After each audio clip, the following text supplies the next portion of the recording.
TalkRadio's political editor, Peter Cardwell, is live from the Conservative Party conference for us in Manchester. Good morning, Pete. How's the news of HS2 going down there? Like a bucket of cold sick, Nicola. It has not been welcomed, and lots of people are very, very annoyed by it, not least the Mayor of Birmingham, Andy Street. He's here, he's a Conservative, and he says that if that leg is cancelled, that leg from Birmingham to Manchester, well, that will be, as he puts it, cancelling the future. And what is very clear is that the Conservatives want us to talk about specific things. This is their big jamboree, their annual jamboree. Thousands of people here wanting to hear ministers, and on Wednesday, tomorrow, hearing the Prime Minister.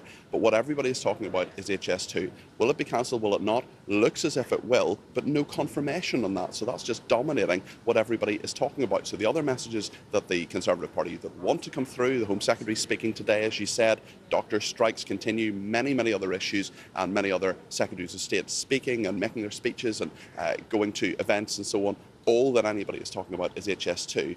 Whether it's seen to be a big, bold, long-term decision, we're told long-term decisions are what people want. But even if the announcing of that is so chaotic that that long-term decisiveness from Prime Minister Rishi Sunak is actually seen as chaotic and almost lost in the decision-making process because it is such a shambles here in Manchester. Pete, we were talking about this morning in our briefing, and I think you said it's interesting, right?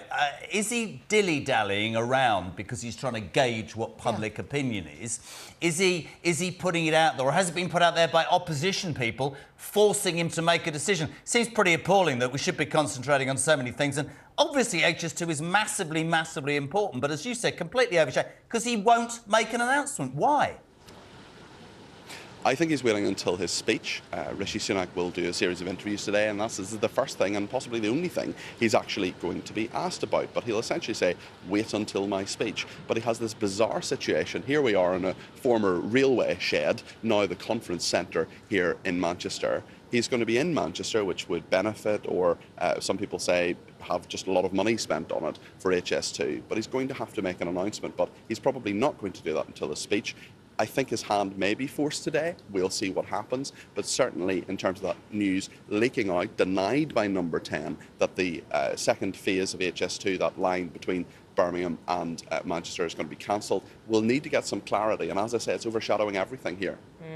Maybe that's intentional, though. Maybe they wanted to talk about that rather than stopping the boats and their failure to do so. Can I just say overshadowing, Peter? What's happened to the lights there? I can hardly see you. Have they not paid the bill? Well, dark as anything, man. You look like you're speaking from a cave. The lights are on. I'm not sure if anyone's home, but certainly in the conference centre, there aren't too many people here at 6 o'clock in the morning. But yes, I mean, Nicola, I think there are.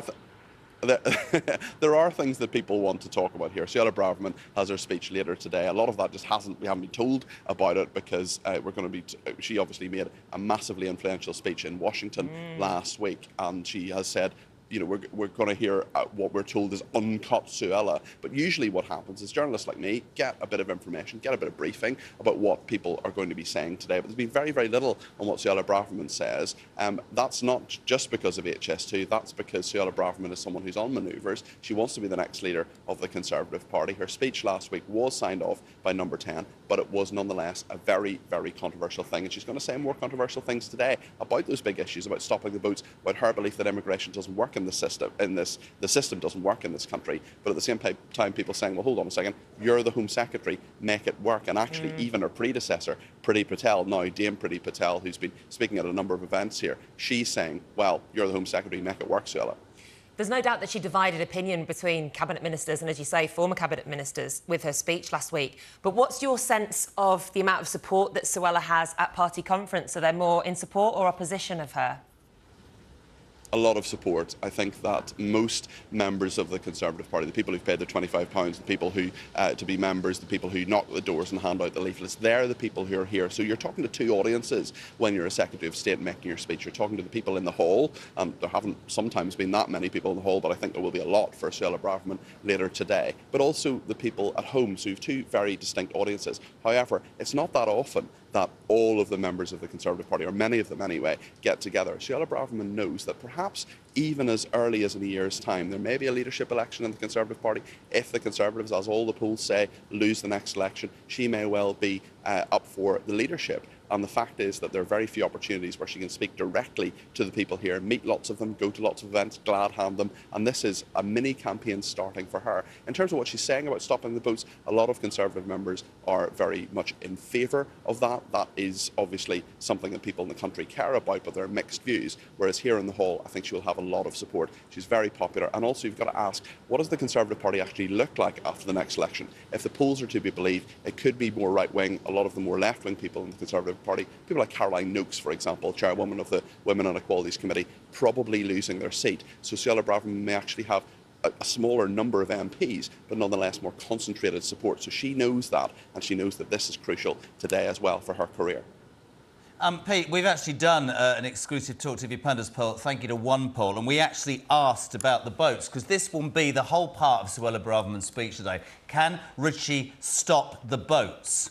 This is extraordinary. Only 12% of the people questioned said he can. No, 71%. And don't know, I don't know where they come from, 17. But let me give balance, because we always will on Talk today. Can Sir Keir Starmer stop the boats? Yes, 12%. Ready for this, my friends? No, 63%. Don't know, 25%. It seems to me, Pete, Suella might well be on manoeuvres. Everybody has this great political title, we'll stop the boats. The whole processing system is defunct. This has been going on for longer than 6 months. One wonders whether all of these politicians are just using that as a line. I'm not absolutely sure that any of them have a plan that's going to get this sorted. And it does need to be sorted because it is ridiculous. And whatever you tell me, loads of people in this country are bothered because there's a cost of living crisis and we seem to be looking after people who come to this country who shouldn't damn well be here. Well, Jeremy, I think you're absolutely right. I agree with everything you've said. And as always, I was talking to a senior pollster last night, somebody who actually puts out these polls, who told me that, you know, this is a consistent top 5 issue for people. And it's not just in regard to the fact that people are coming over. It's the fairness issue as well. There are so many people who see people who have come to this country illegally, staying in 3- and 4-star hotels, thinking, actually, hold on, that hotel down the road where I maybe go for Father's Day once a year or Mother's Day, well, actually, I quite like to stay there, but I can't afford to. But here are migrants who are there staying in 3- and 4-star hotels, sometimes 5-star hotels. Can the boats be stopped? That's the big question politically. I don't think it's actually possible, certainly not before the next election, for this to happen. Many people will have their own views on that in terms of the techniques that could be employed to actually stop the boats. But it's interesting because the Conservatives have an awful lot of 3-word phrases: take back control, get Brexit done, stop the boats. But at the same time, is that actually possible? And I think the faith and the level of faith in Rishi Sunak is not there. Suella Braverman, of course, she would probably argue, well, if I was Prime Minister or leader of the Conservative Party, I would have a different approach to it, or a better approach. And it's interesting how she's talking about the immigration system failing. I don't think too many people would argue that's not happening. But at the end of the day, she's the Home Secretary. She's the one who's meant to be making it work. So it's interesting how you have so many senior politicians, including Suella Braverman, who are almost working on a campaign almost against themselves, almost against what their own government is doing. So it's a confusing message for a lot of people. Hold on, you're in control, but actually you're saying things aren't working. Well, make it work. You're the government.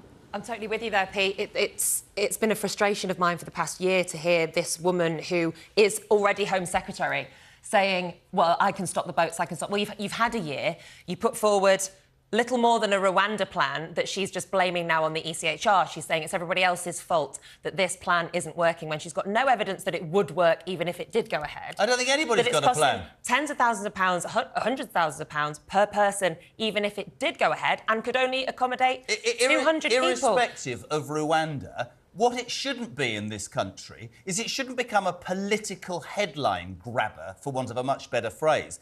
The people of this country, and we talk about it all the time, who are struggling, right, want to know why successive governments, incoming, outgoing, existing, over however many years, have not managed to get this sorted.